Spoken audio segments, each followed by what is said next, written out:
3, 2, 1. Olá, meninas. Olá, pessoal. Tudo bem? Chegamos ao nosso 10º episódio do programa Enviadas e Especiais. Neste capítulo... Pois é, 10º programa. Vamos crescendo.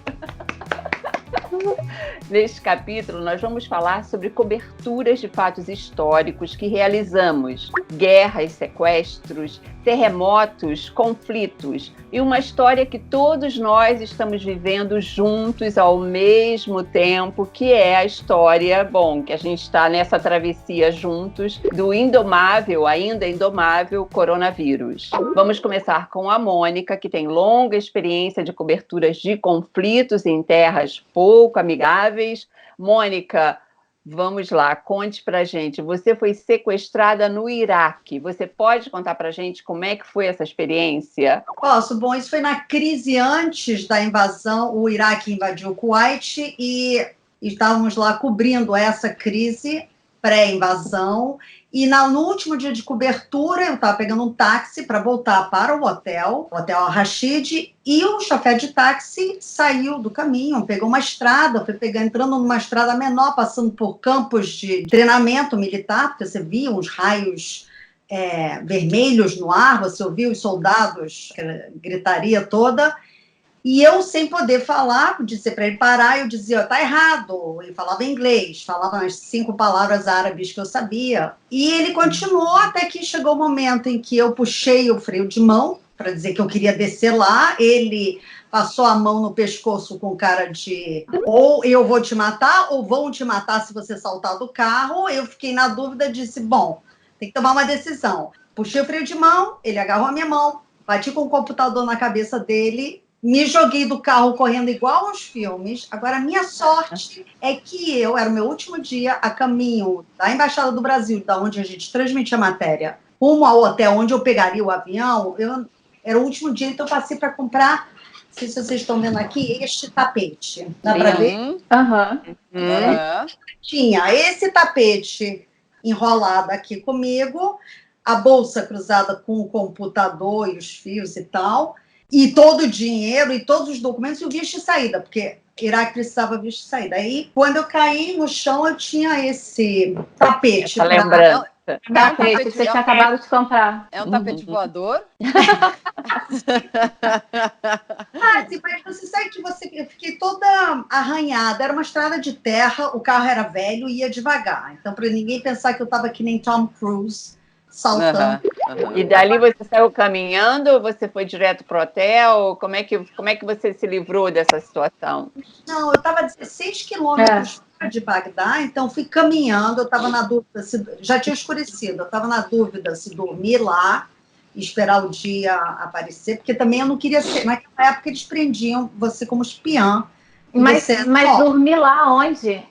Dormir aonde? Dormi na estrada, tinha uma moita onde eu me escondi. Como assim dormir na... Mas você... Eu estava fora da cidade, sem acompanhamento, que eu devia estar, com um computador estraçalhado. Numa época em que eles prendiam pessoas por muito menos e acusavam elas de serem espiãs e executavam. Então, não era...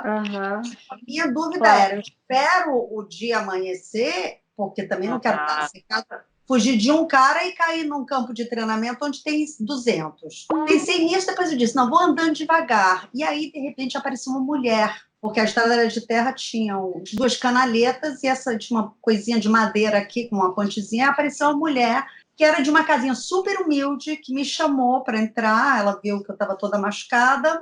Oh, meu Deus. Aí que eu tive uma primeira entrevista, digamos, autêntica, não armada ou não com alguém que tivesse com medo de falar, estavam com medo sim, mas eu contei assim, porque eu dizia, eu jornalista brasileira, Sarrafi brasileira, eu embaixada do Brasil, o aeroporto se chamava Matar Saddam, então eu lembrava disso. Então, eu matar Saddam, voar, Brasil, o nome de jogador de futebol. E aí ela foi chamando os vizinhos, eu repeti essa história umas 3 ou 4 vezes, até que eu comecei a ouvir eles dizerem Toyota, Toyota, e um deles pegou uma velha caminhonete Toyota, me levaram até a entrada de Bagdá, e foi aí que eu soube que eu estava 16 quilômetros fora.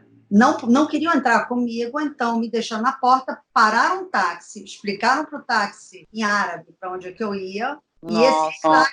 me levou para o hotel, porque eu não podia perder esse avião que tinha sido fretado pela Mandy Júnior, senão não tinha como sair de lá, né? E tinha um visto de vida. Eu tinha que cumprir aquele visto. Então, Mônica de Deus, essa mulher foi um. Olha, essa mulher foi um anjo que apareceu para É isso que eu ia falar, uma tirar brigada de dali. anjos, Foi. Que história, que história. Foi, Mônica, que ano foi? Isso foi em 1990. Como as coberturas históricas nos marcam, né? Eu queria saber da Silvia, que também fez uma cobertura histórica no fim dos anos 90. Como foi, Silvia, a sua experiência em Kosovo? Você pode contar para a gente? Sim. Do que te marcou, do que foi desafiante nessa cobertura? Sim, claro.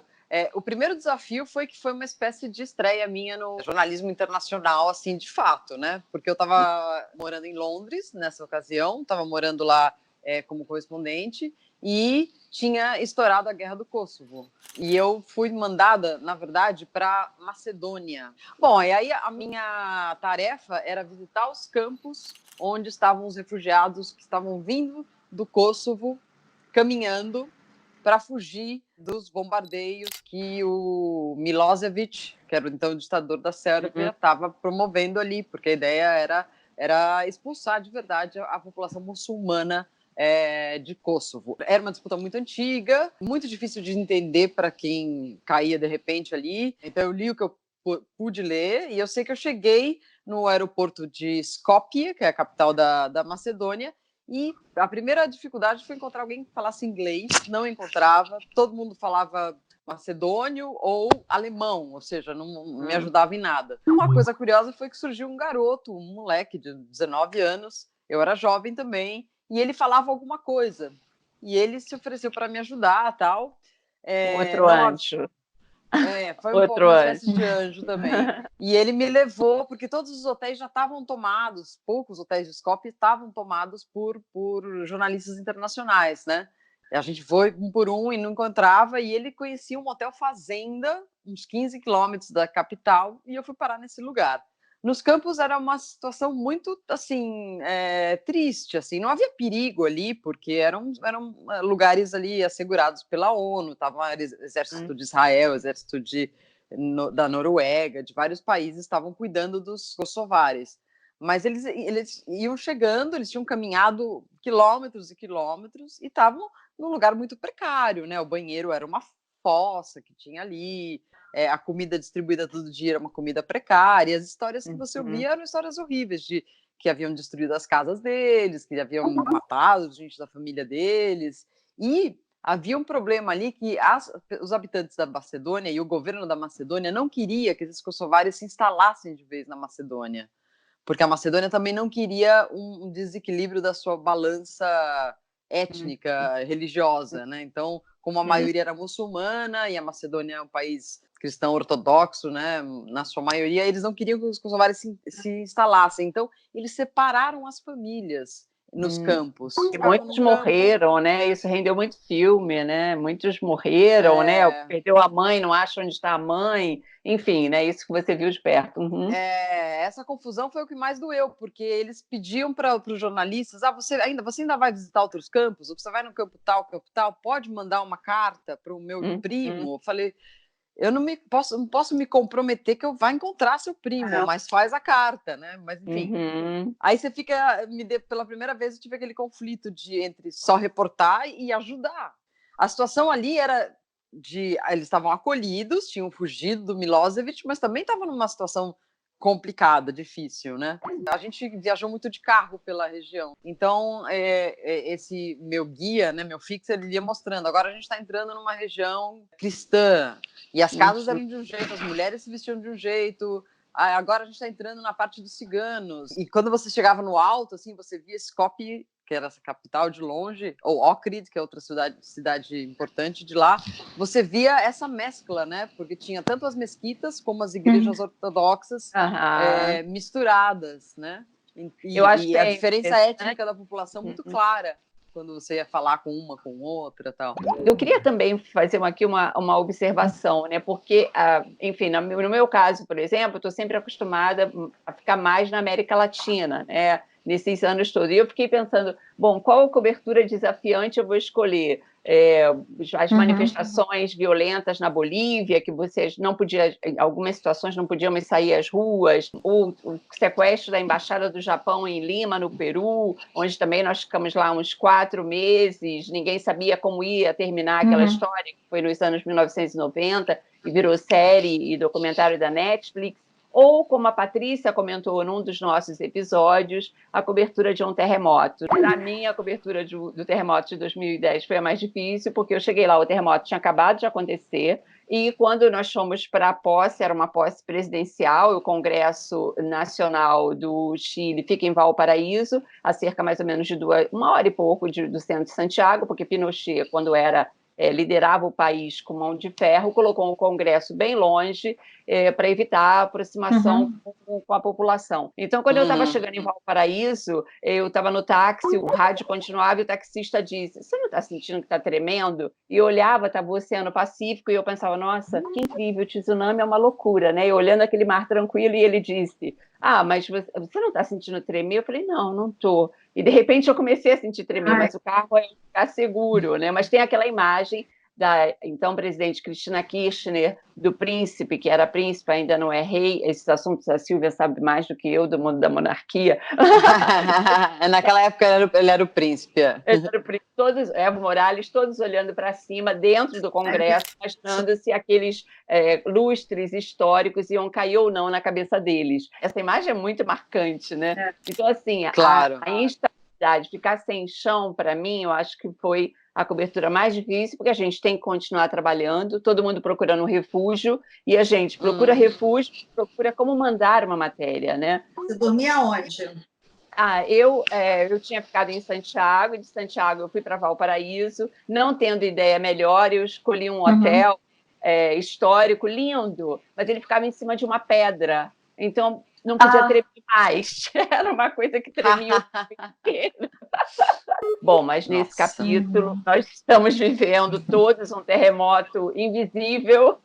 Isso. Que é o coronavírus, e a Paty está acompanhando isso como ninguém, todos os dias. Vale a pena seguir a Paty nas redes sociais, porque ela está mandando imagens do Central Park, imagens do Times Square, inteiro, arriscando. Ambulância! Não sei atrás de quem está passando. Atrás da Patrícia? Deve ser em Nova York. Em Nova York sempre tem ambulância alta.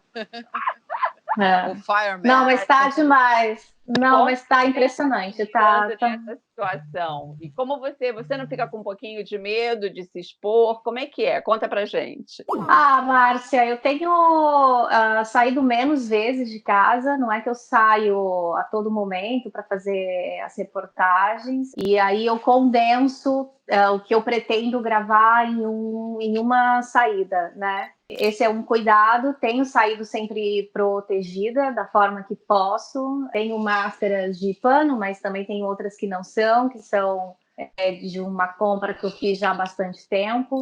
Eu tenho sentido menos medo e mais angústia. Há 2 dias eu fiz uma gravação em alguns pontos do Brooklyn, em Manhattan.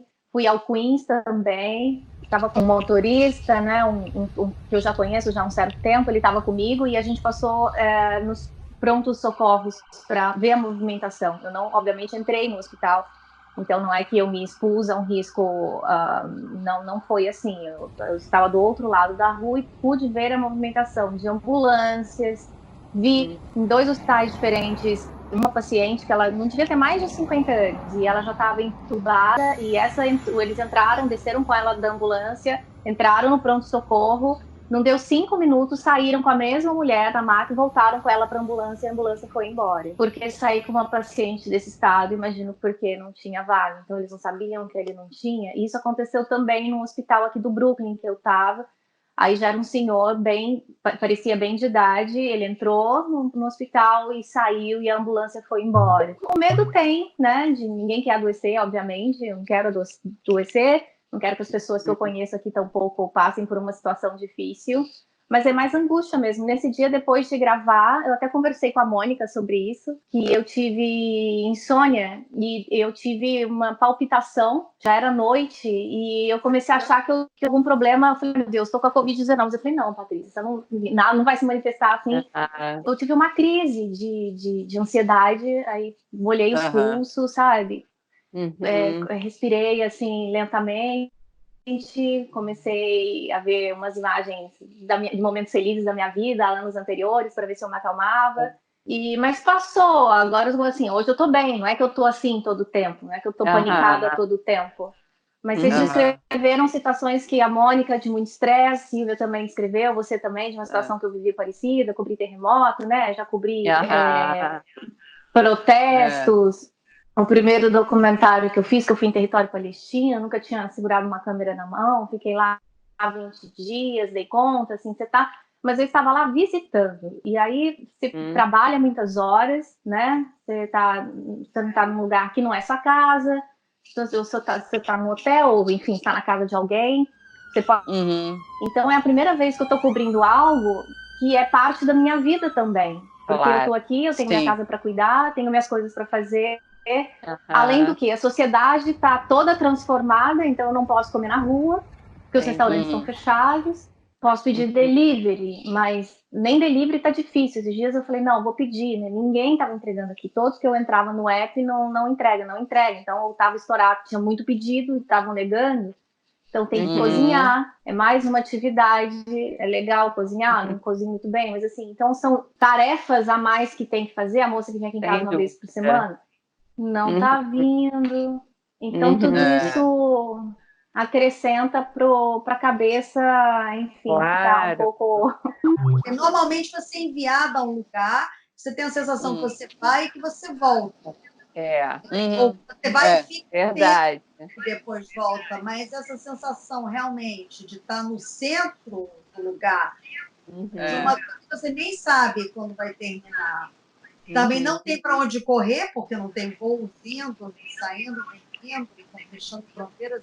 É um fato inédito, né? É um fato inédito. E eu acho também que essas coberturas, assim, com essas características das quais a gente falou, elas realmente são diferentes das outras. Diferente de entrevistar um presidente, de ir numa coletiva sobre um plano econômico, porque você fica questionando o seu papel, né? E aí você sente um pouco o quanto o jornalismo é importante, né? Porque você podia muito bem chegar na porta desse hospital e falar, putz, eu vou me afastar porque eu tenho medo. Ou sei lá, a Mônica podia ficar trancada no hotel o tempo todo com medo de sair na rua, ou eu também lá no Kosovo com medo de que fossem, não sei, de que fossem me parar e perguntar o que eu estava fazendo naquele lugar, porque tinha lugares que tudo bem e outros lugares que nem tanto.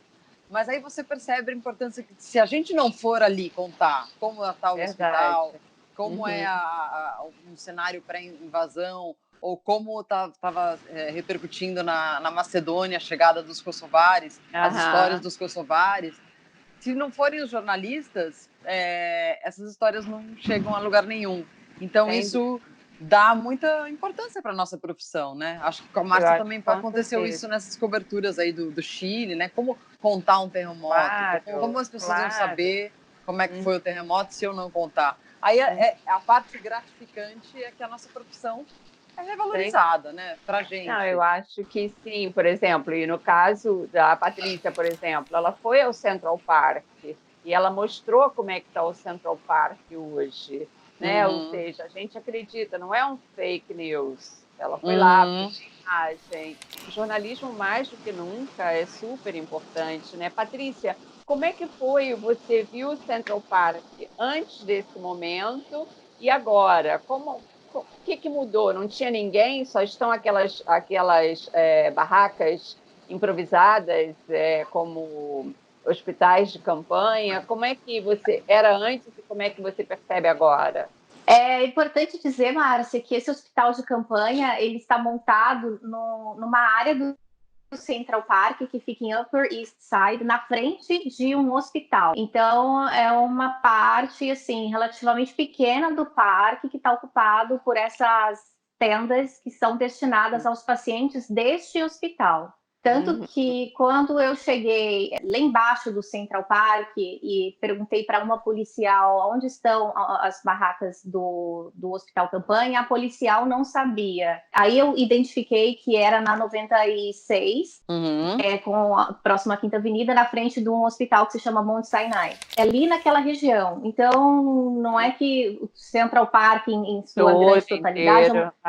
Não. É uma parte, são 68 leitos para pacientes deste hospital. Eu fui 2 vezes. No dia que eles estavam abrindo e que estavam atrasados, eles queriam liberar naquele dia, mas eles não tinham conseguido terminar ainda. E fui uns 3 dias depois. Nesse primeiro dia, a imprensa podia chegar até mais perto das tendas, porque ainda estavam montadas.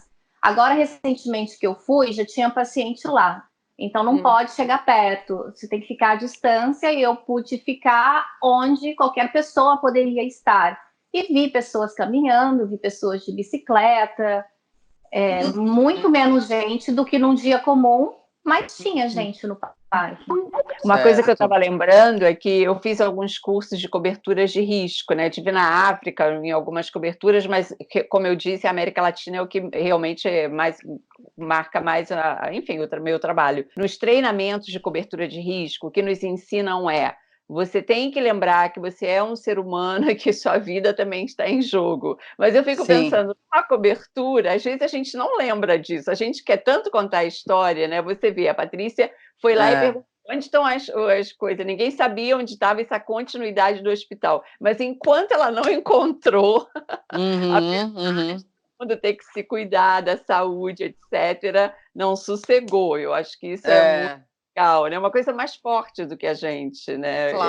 Claro. Me chama a atenção, por exemplo, quando, nesse caso, é que como que todo mundo fica falando desse inimigo invisível que está por toda parte, realmente está na respiração das pessoas que estão por aí. Quando eu cobri a guerra, por exemplo, na Croácia, uma coisa que me chamou a atenção, o Tito tinha construído refúgio, verdadeiras cidades debaixo da terra. Então, você chegava numa aldeia que parecia que não estava acontecendo nada, começavam a bombardear e uma pessoa te levava para debaixo da terra onde funcionava uma cidade. Aí, a sensação que eu tenho é que, sei lá, e além do mais, a gente está sendo bombardeado por informação. Está em toda parte e em parte alguma, não sei, é uma sensação que eu acho que é... invisível. Estou curiosa... Eu estou curiosa também para fazer uma avaliação desse período que a gente vive agora, daqui 6 meses ou talvez 1 ano, de como é o trabalho, porque eu vejo as redações se adaptando ao dia a dia, cuidados com os profissionais, eu digo, né? Porque jornalista, a gente continua trabalhando, muita gente que pode estar trabalhando de casa, repórter, na medida do possível, a gente faz entrevista à distância, por Skype, tem o número de entrevistas por Skype, obviamente, mas em algum momento... Eu acho que é preciso estar na rua também, se você ficar aqui isolado 6 meses, fazendo que outros jornalistas também, porque alguns jornalistas têm que sair na rua. Tem muitos jornalistas que dizem, estou usando imagens de agência. Mas quem fez a imagem de agência? Um profissional da mídia. Então, algum ser humano, né, jornalista, estava lá. Então, não é que se todos os jornalistas estiverem dentro de casa, não tem imagem. Ver os protocolos ou as regras que a nossa profissão vai criar para esse tipo de cobertura que eu acho que não existia, né? Cobertura de guerra, mas cobertura de doença, de uma doença... Uma bacteriológica, a gente está numa batalha bacteriológica. Eu acho que vão mudar os protocolos, né? Tanto vai mudar o funcionamento das redações, que já estavam mudando, né? Para uma coisa mais voltada a home office e tudo mais, pelo menos para os repórteres, agora incluindo os editores. E eu acho que também vai mudar o protocolo um pouco de como atuar, né? Mas eu acho claro. Também vai mudar o protocolo, porque eu estava até pensando, os Estados Unidos, por exemplo, estão preparados para 30 cenários de guerra. Tem arma para uma guerra contra o Irã, se tiver que acontecer, para uma guerra contra a Coreia do Norte, se tiver que acontecer. E aí, de repente, você se dá conta que não tem respirador para todo mundo e que está sobrando arma. Então, eu acho que não é só... Eu acho que vai mudar nesse sentido, que estão aparecendo todas as falhas nas instituições, as falhas e também as vantagens sem dúvida.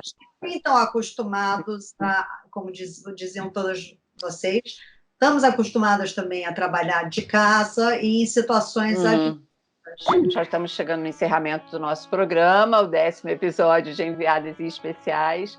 E lembrando que cada capítulo a gente tenta abordar um tema muito importante. No anterior, a Silvia Colombo foi a âncora e nós falamos principalmente sobre o coronavírus, né? E, bom, aqui somos Márcia Carmo, dessa vez eu sou a âncora, mas no próximo será ou a Mônica Yanakiev ou a Patrícia Vasconcelos, que está baseada em Nova York e está mandando ver desde lá, vale a pena segui-la. Mas como todo mundo, cada vez que a gente viaja, como a Patrícia disse, a gente tem que cozinhar em casa. Bom, eu queria mostrar que cada cobertura desafiante, eu comprei um livrinho de cozinha. Então, cozinha napolitana, cozinha popular. Bom, o Chile, o que fazer no Chile e também receitas chilenas. Ou seja, que o mundo não é desastre, né? E tudo isso terminou fazendo macarrão com atum. E eu, para me organizar e gravar esse episódio, que a gente está gravando por volta do meio-dia, que essa é a hora do almoço, eu já fiz o meu pedido de delivery, já está ali em cima da mesa, para que eu não perca tempo para as minhas atividades da tarde. Muito bom, meninas. Pelo menos, eu estou aprendendo cada vez mais. Bom, gente, até o próximo episódio. Não deixe de se inscrever. Cuidem-se. Isso mesmo.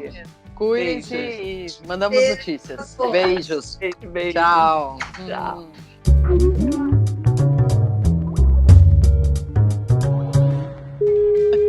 Perfeito.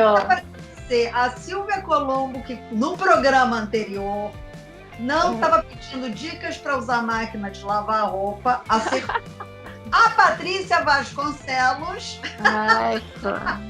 jogou uma calça ali, junto com toda a roupa de outras e... Ficou tudo roxo. Ficou tudo roxo.